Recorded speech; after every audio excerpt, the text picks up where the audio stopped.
Hi, my name is Monet, and I am here today, and I am in the Chamberlain bookstore here in Jacksonville, Florida, and I am here with the lovely Shartae Jones. Shartae, not Jones. Let's do that again. Okay. Hi everybody, my name is Monet, and I am here at the Chamberlain bookstore here in Jacksonville, Florida. It is a sunny, beautiful day here, and we are celebrating the Jazz Festival here in Jacksonville. And I'm here at a booth for a filmmaker by the name of Gerald Jones. He is the director, and he is the founder of Five Alive Films. And here is one of his actresses from one of his films. This is Shartae Jones. And Shartae, what was the film that you and Gerald and the other actors just completed? Well, a book that was written by Brenda Jackson. It's called Truly Everlasting. So she turned one of her movies into a movie. And so it's a love story about a little boy that wants a dad for Christmas.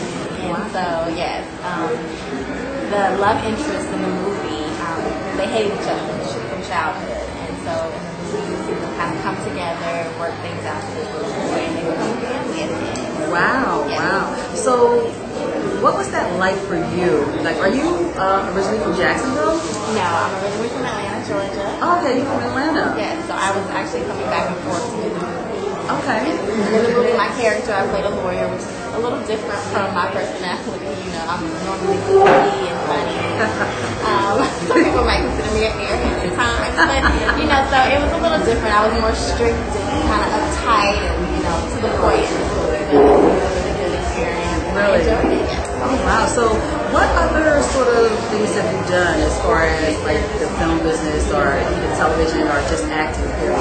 Okay, well I've been in a few of Tyler Perry's productions. I've done Meet Brown, House of Pain. I've worked on a series called Intimate with Tracy Ellis Ross. Yes. Dr. Jamal Warner. I did The Preacher's Kids with Latoya and a few other actors, Tank. And Trey Songz was my love interest actually in that movie.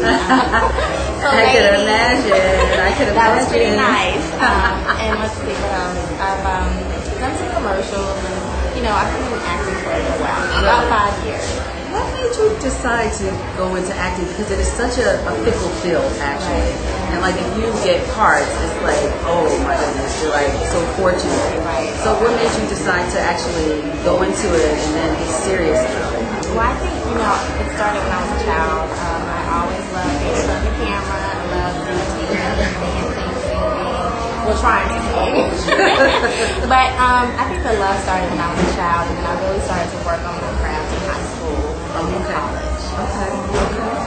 So then from there, like you were in high school, and then once you graduated, you decided, what was the first thing you did? The very first thing I did, I actually started out modeling. I started doing like perm boxes. I've done Dark and Lovely, and you know, this is kind of off topic. But I've done Dark and Lovely and Perfecto, African Pride. So I started modeling, and then from the modeling, I started getting extra work in different films, and then I started to do featured extra, which is like a bump up to extra. Yes. And then after that, I started standing in for actors. And from there, I kind of, you know, just learned the field from the inside of me, and then I started looking for so it kind of was a progression. Yeah. You know, you worked hard. You know, it's not like I started from the bottom. Exactly. I worked my way up. Now you're at the top. Now you're here. Well, I'm trying to be. You're here. I'm here. You're here. You're right. What I wanted to ask you next is, like, so you were born and raised in Georgia. Right. Well, not born, but raised. I was born in Birmingham, Alabama. You better shut up. I'm so sweet. My grandmother's from Alabama. Is she? Yeah, my dad. Well, that's another story. My dad was born in Birmingham. My grandmother, I think, was born in a place called Harris something. I've never been there, but go tell us about it. Small world. So, you know, I have a lot of family in Alabama. So I was born there in Birmingham, but I was raised in Atlanta. So my family moved there when I was about 1 year old. So, yeah. So you're I'm a Georgia peach. Yeah, you're a Georgia. I'm a peach. Yeah. So did you ever go out to California and do anything? I mean, because I know you've done several things. So I did. I worked out in California for about a month. Did a few commercials. I have a best friend that does production out there, so I stayed with him, kind kind of, did the whole, going out there, going to auditions, trying to book things. And I did a commercial there in LA, and I've been up to LA a couple of times for projects. So did you feel like California was? What did you feel about it? I mean, I don't want to put words in your mouth, but what did you feel about California? California is definitely very busy city. There's a lot of people in California that are, aiming to do the same thing. There's a lot of competition in California, which is good because it pushes you, to do better, do better. Right. But I had my son, so I stayed there. I don't want to stay there. I don't want to commute back and forth if I had something going on. Not really. Yeah, I kind of get that, and I just feel like not only with Tyler Perry, but with so many other people who are doing productions in Georgia, and even here in Jacksonville, we have so many people who are doing production work. Like, I mean, like the way Gerald and I met. I mean, he went to film school here at FSU, and I went to RIT in New York. So, film is a small world. So you meet all these awesome people, such as yourself. And the truth of it is you don't have to go out to LA anymore to be an actor or actress. Like you said, Atlanta is pretty much the same as LA. Everybody from LA comes to Atlanta. This is their own project. They use the studios in Atlanta. So a lot of the major shows that are on TV now. So Atlanta is definitely the project. Yes, so look out. But I just want to ask you one more question, and that question is like, when you met Gerald Jackson, and you kind of, because I know you got the script, and were you feeling it, and what did you say when you saw the part that you were being chosen for? Well, actually I auditioned for two parts, which is a funny story. I auditioned for the part of the love interest, which I'm very happy I didn't get that part because the guy looks just like my dad. A younger version of my father. I kid you not. When I saw him, I was like, I cannot kiss him. Every time I came in, there were love scenes here, they were in the bed, and I'm like, oh God, that's too much. And so, freak out. Yeah, freak out. So I booked the role of Sydney, which was a lawyer. And, I'm excited about it. I was excited about her character because it gave me a chance to play something a little different, from how I am. Yes. Kind of stretches you. Yes, it was a challenge. Yeah, it was a challenge because it's not, the character was not me, so I had to become her. Right. Which I appreciate. Right. Wow. So, and Gerald just said she's the one. Yeah, and Gerald said she's the one, and he was there with Brenda Jackson as well, the author of the book. Yes. So, they selected me for Cindy. Wow. So how long did it take you guys to shoot that whole film? Wow. It probably took us, I'd say about 4 or 5 months to film.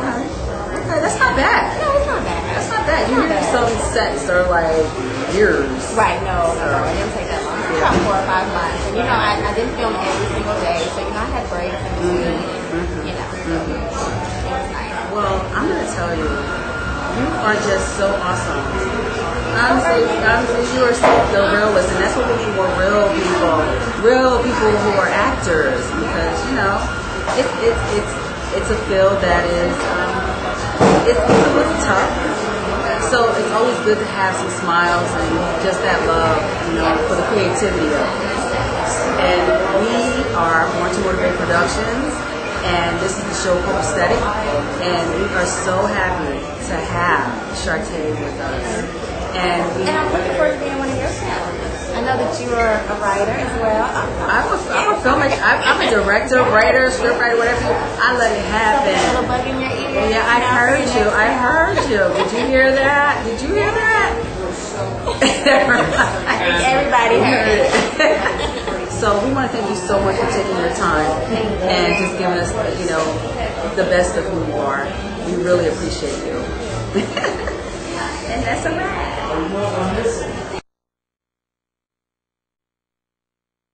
Okay, this is Monet again here with Copaesthetic, and we are interviewing Gerald Jackson of Five Alive Films here in Jacksonville, Florida, and we're going to talk to him a little bit about the film that he has done, and then he can give us a little bit more information about his inspiration as a filmmaker.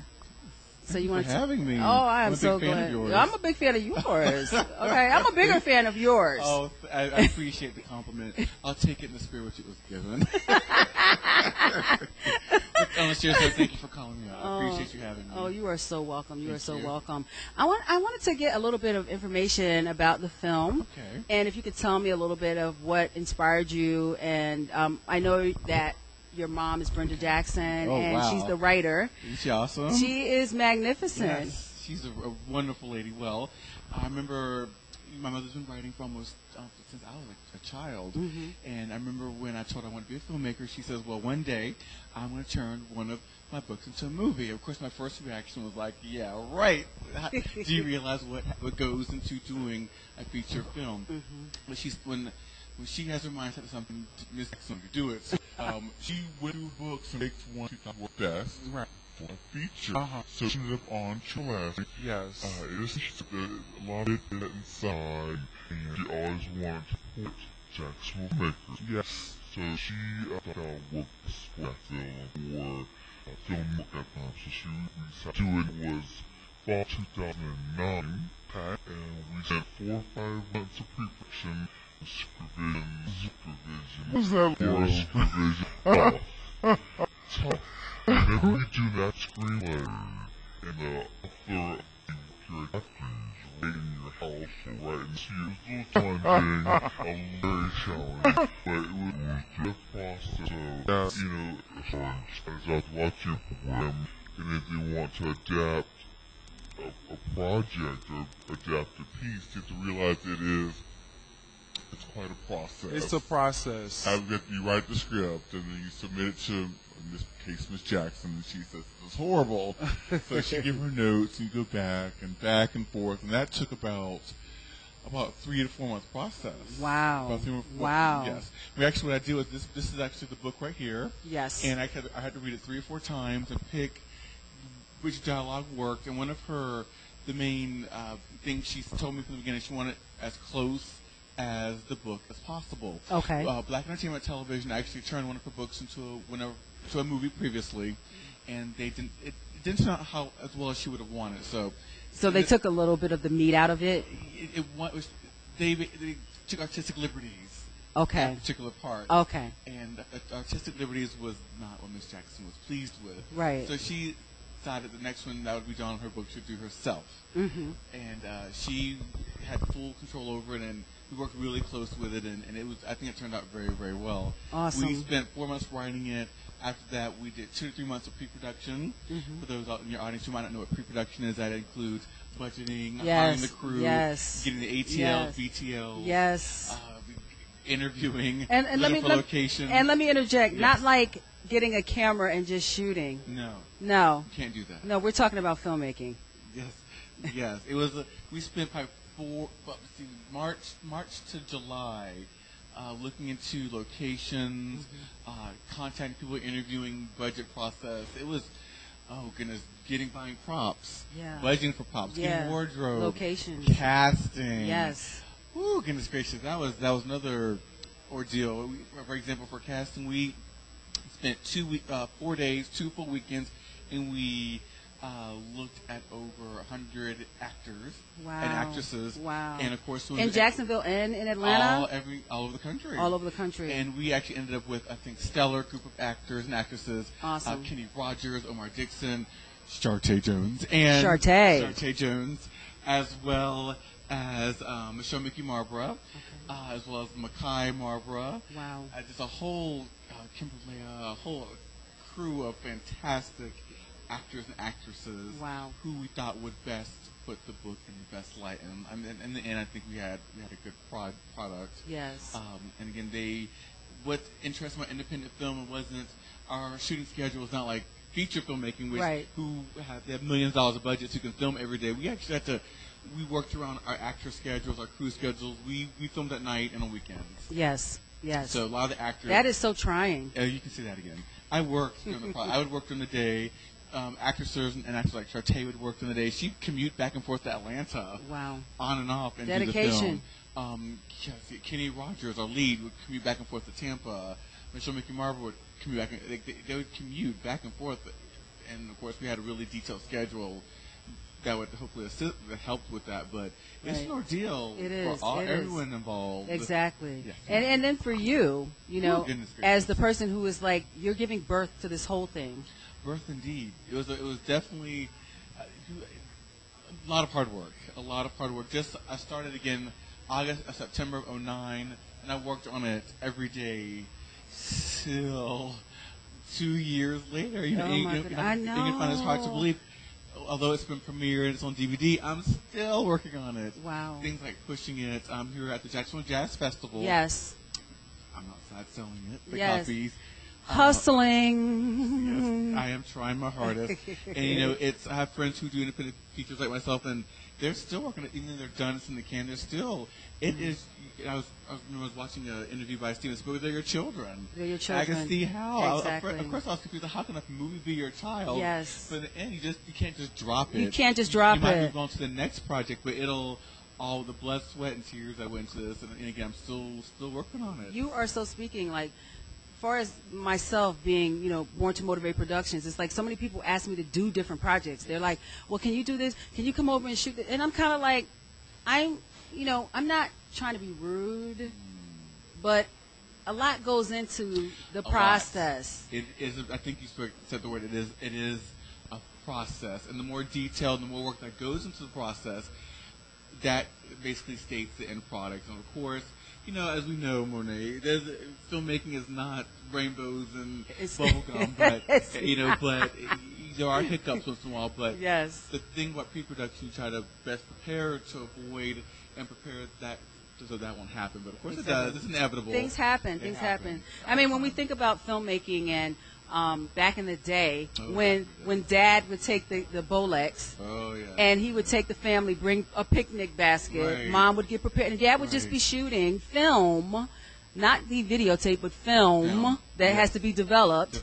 You know, and now everybody gets a camera and they're kind of like, oh, I'm going to shoot something, and HD. Yes, I think. You know? I think it's filmmaking's best friend at the same time, but it's worst enemy. Exactly. I think it's sort of at times it simplifies a process. It simplifies a very.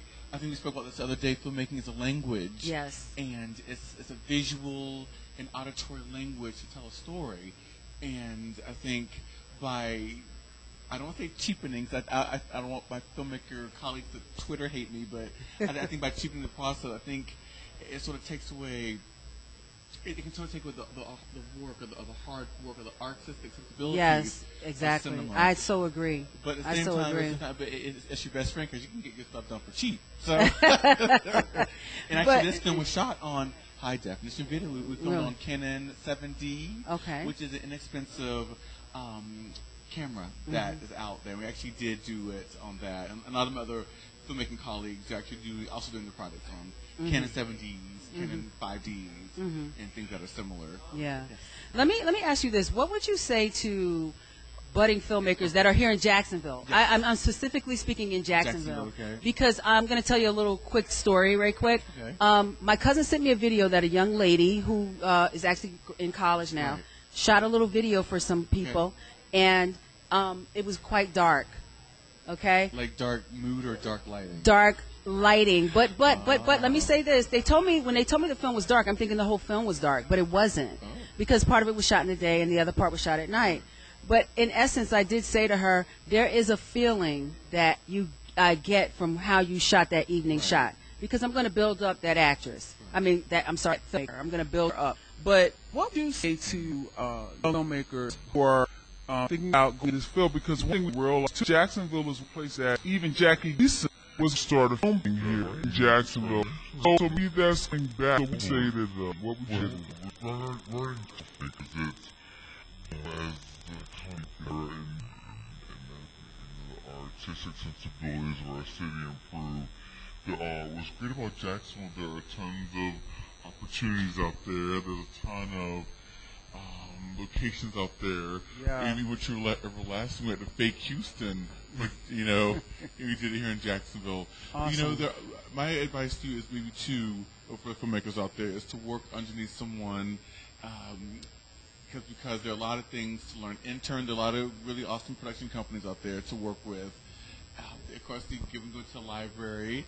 I think even on weekends there are refresher courses that are offered here in the city. Yeah. I am team film school. If you're interested in pursuing your craft, I am too. I would strongly encourage you. There are tons out there. I am team FSU. Go Florida State. That's a wonderful. And there's actually tons of film schools out there. That RIT. That's my film school. There you go. Rochester Institute of Technology. Yes, support that school also. And again, that is, you need to learn. For example, there's nothing wrong with perfecting and studying. That's right. Again, it is a craft. But I know some of the best writers never went to creative writing school, and some of the best filmmakers out there never went to film school. That's true. So I would say study. Watch films. Yes. I remember when I took films classes, I think my teacher said the best filmmaker says you need to watch. I think to quote Michael Jackson, who's actually playing outside, to become greater, you have to study the greats. That's the truth. Yes, and That's Michael the Jackson truth. actually That's said perfect. that. That's perfect. My simple advice is to watch as many films as possible and read screenplays.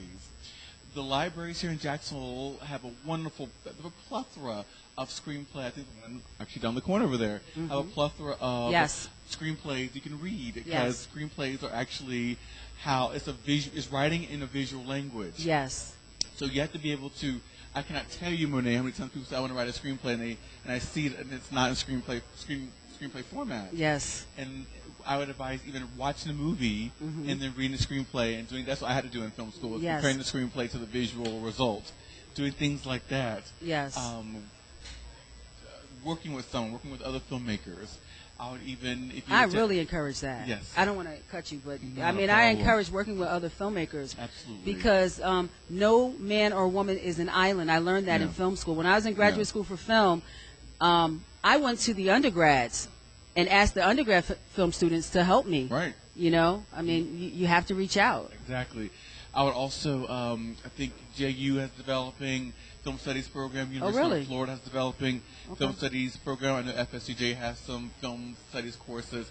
If you're into film production, I would even consider doing summer internships. There's quite a few production companies in town that love to have you work for them. If you're doing something a little more professional, I would submit your resume to the Jacksonville Film and Television Commission. Yes. Todd Rubin, who I worked for in college, he has no problem submitting your or assisting you in submitting your resume to production companies that come in and out of our town all the time. Yes. And they need fresh, non-jaded, hard-working labor. He said Non-jaded non-jaded. labor. So they would love to have people who's interested in. And actually, if you want to crash course in production, being a PA. Yes. Let me tell you, my first film job ever. Do you know what it was? What was it? I was a PA on a McDonald's commercial. And it was unpaid. I had to pick up garbage. Hey. In 95-degree weather in August next to the stadium. I picked up garbage. It goes on the resume. Yes. The filmography. Yes, and it was exciting to see a real commercial shot. It was exciting seeing Tony Baselli. And it was also, the McDonald's commercial, glamorous garbage in the weather at the stadium. It was, well, signed to weather map more. I mean, some more education, like in the film school there. I go online. There are, licenses. That's the item 90. Yes. There's also books. Books and online. We'll do the in progress. We'll put on the websites of the film schools that are here. They are and they're schools outside of so now that you know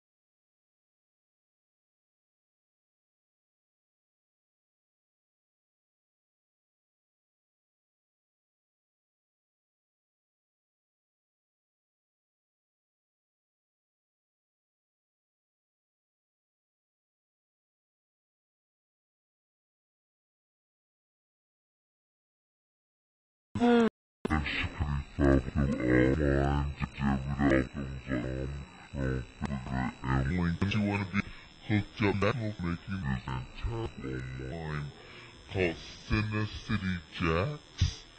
Cine City Jacks. It's a closed Facebook group. You do have to ask for permission to get in there, but if you want to know what I'm a part of the group, and they have a ton of stuff we're talking about here in Jacksonville. Oh, that's excellent. Yeah, Cine City Jacks, and there's a Facebook page. Yes. Yes. You're part of it, aren't you? Actually, I think I am. That's Because, you know, I'm always like copying what you do. Well, we'll be blessed with that one sometimes.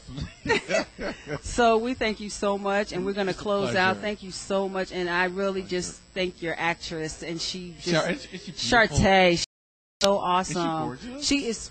She bad. She's beautiful. You know how we say she bad. You gorgeous, gorgeous, beautiful woman. And we're just going to close out, and we just thank you, Gerald. It's always a pleasure to be here. All right. Thank you. All right, holla. She said, you look great.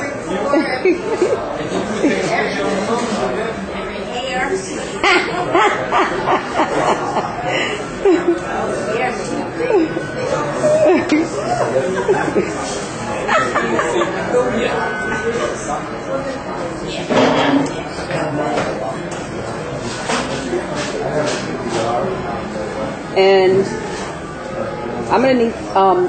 Can you help me right quick, babe? Push it forward a little bit at the top. My hands right. Okay. But turn it this way. This way? Yeah, and like that. And then just come forward just a titch. There you go. Yep. There we go. I would have did the music if you would got a chance with me.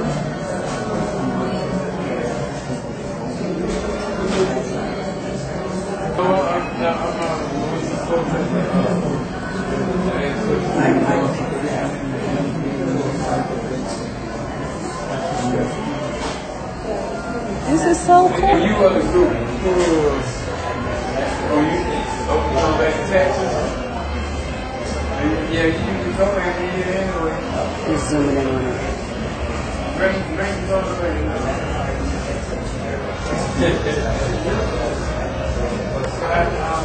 if you be home Just getting my last little tidbits here.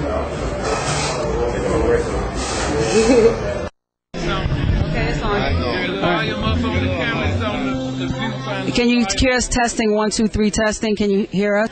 Hear me? Test. 1, 2, 3 testing. Testing 1, 2, 3 testing. It's probably on because we quit with the mic. You see anything now? No. Okay. Alright, that's it. Hi, this is May of Motivate Productions, and I am here with Upper Cancer here in Neptune Beach, Florida, and we're getting and so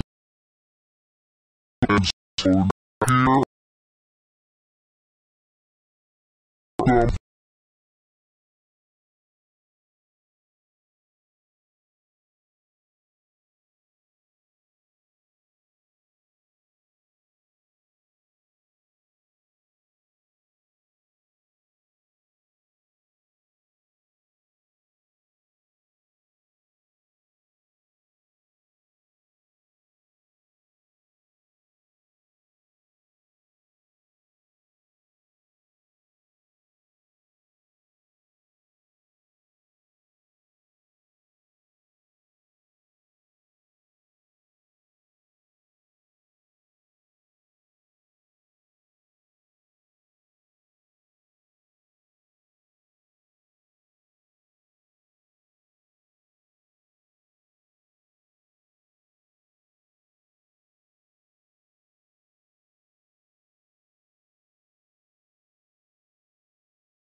Tropic of Cancer.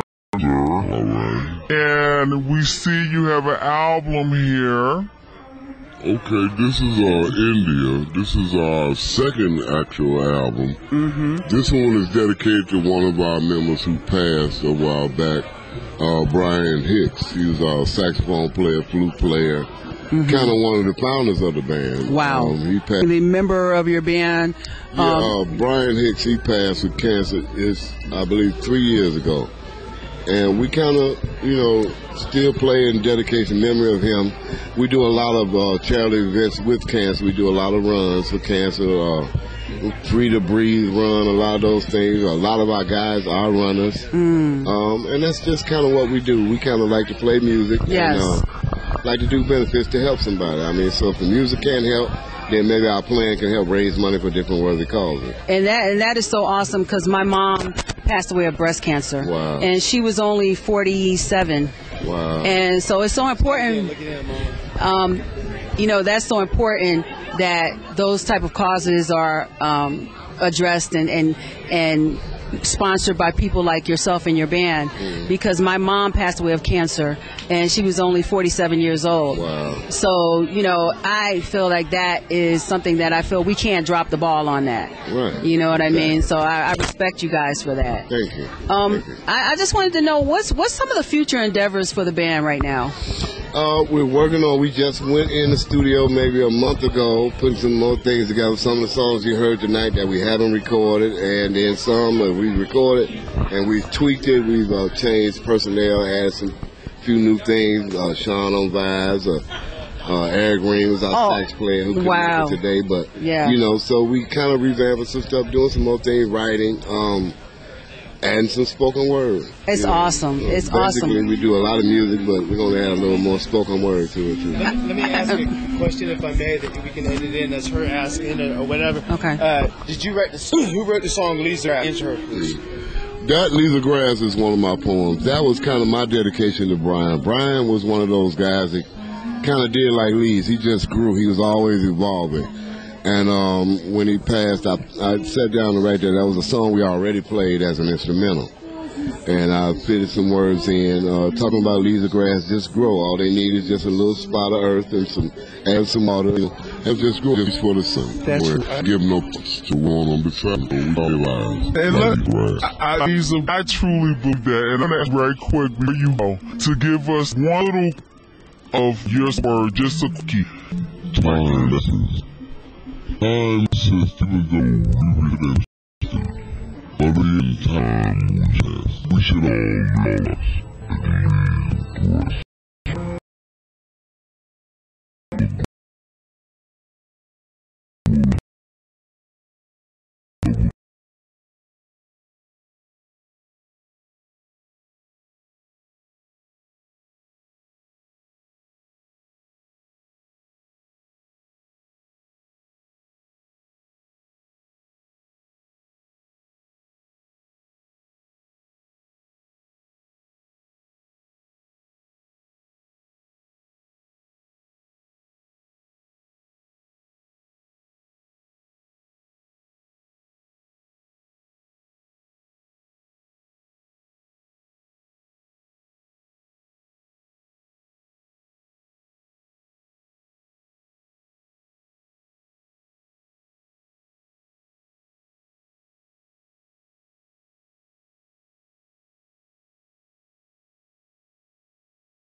playing and people let down. I love it.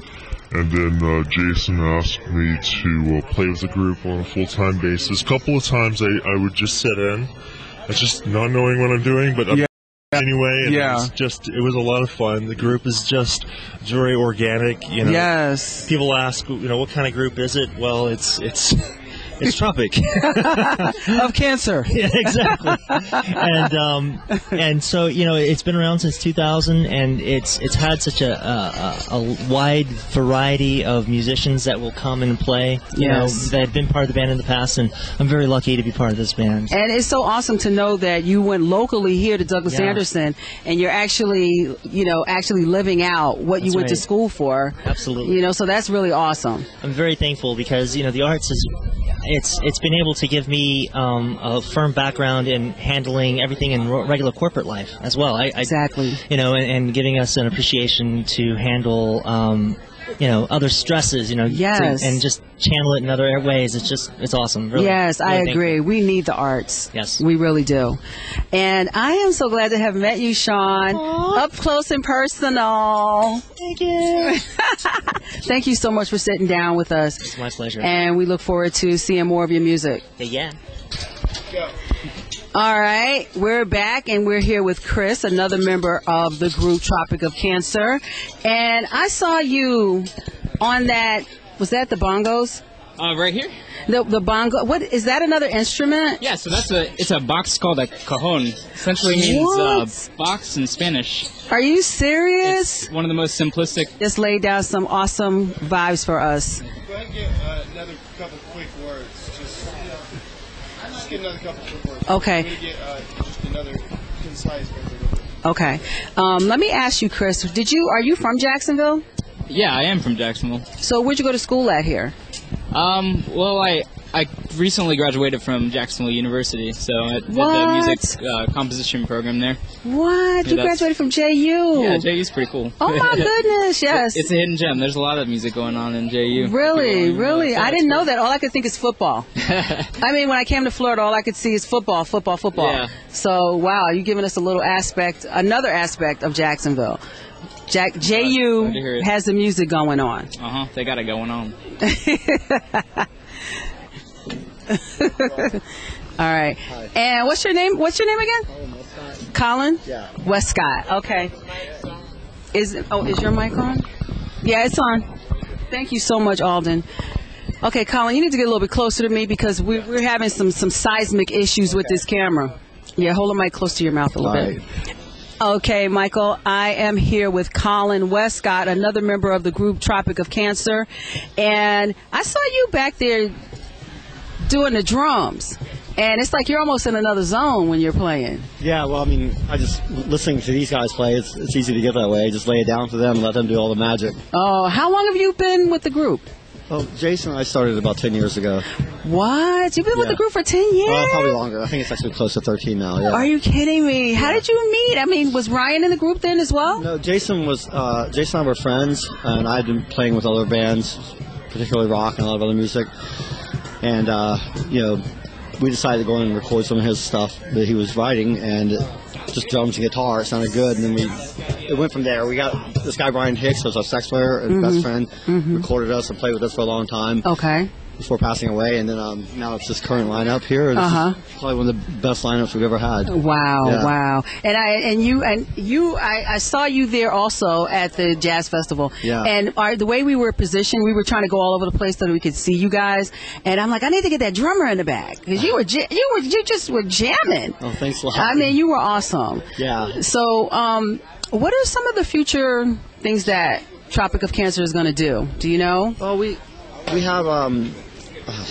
have a festival lineup in Swanee. I can't remember the name of it. But we're pretty busy. We're considering that we do original instrumental jazzy music. We created our own little niche, and it's kind of cool. That we can play and be appreciated for that. Yes. Yeah, we stay pretty busy. And the Jazz Festival is a really awesome gig. Yeah. And this is an awesome gig here, too, tonight. Yeah, that is so quaint, and I love it. Yeah. Well, I thank you so much, Colin, for taking a few minutes to speak with us. And we just look forward to seeing more of your work. Thank you very much. Thank you so much. My pleasure. Thank you. All right. Thank you. Bye. All right. Do I get it? It's on. I turned it on for him. Okay. Thank you. That's excellent. What's your name? What's your name again? My name's Jason. Jason. Nice to meet you, Monet. Monet. Okay. Okay. Now, are we cozy enough? Okay. Let me know when, Mike. You ready? Okay. We are here now with Jason of the group Tropic of Cancer. And doesn't he look a little bit, just a little bit, like Sting from the Police? Just a bit. No. He said no. How are you? I'm doing great. I almost called him Sting. I'm doing excellent. You're doing excellent. Yeah. You see, I told several of your members I'm used to being behind the camera, but I thought you guys were so awesome. I was checking out each member as they were playing, and I was seeing you over there, and you were just like so. I mean, how did you get started in this thing? How did you get started with playing your instrument? I started late. I started when I was in college, when I was around 20 years old, and a lot of my friends were playing music, so I wanted to do it. I tried earlier, and it just never took. Okay. And then, so I started playing the bass when I was 20, and then later on I started playing bass and guitar, and then, percussion, and then came back to the bass. So you like flourished. As soon as you started playing, you just started going on to different instruments. Yes, no. It's a long, 23 years is a long time. Wow. That is. Now, are you from Jacksonville? No. No. So how long have you been here? Since 1988. Okay, so you've been here quite a while. Yeah. Quite a while. So how did you meet the group members of Tropic of Cancer? How long have you been a member? I am one of the founding members. Oh, so you're one of the founding members. Yes. Okay, so how did that all culminate? I knew Colin and showed him some pieces that I'd written, and we went and recorded them over at a friend's studio, and then I got a show. Okay. I didn't have a band, so I got the friend that we recorded at his studio, Brian Hicks. Okay. Asked him to be in the band. Yeah. At the same time, Colin was recording with another band at another studio, and they got another guy, JP, in the band, and that was the four of us, and we played our first show at Jack Rabbit's back in February of 2000. Wow, so that's Jack Rabbit's here at the beach. No. Where is it? At the beach. Jack Rabbit's in town. We're going to cut that out. All right. So now, let me ask you this. So you've been with Tropic of Cancer all this time. When did Ryan come in, and how did that evolve? I think we met, and I don't know if I knew Ryan before this or not, but we met Ryan when we were working on a musical called Madrigan. Okay. He mentioned that, yeah. And he was in it, and he was a percussionist, and so he started sitting in with us occasionally, here and there, and he'd, we went and talked to him for 6 months, and then and things happened, and then about 5 years ago, he was playing with us more and more often and stuff, and then probably about 4 years ago, he started playing with us regularly. Wow. So where do you see the group going from here? Like you guys did the Jazz Festival. Now you have your CD out. So where do you see Tropic of Cancer going from here? Well, later on, we're probably all going home tonight. And then, after that, I'm not really sure where we're headed. We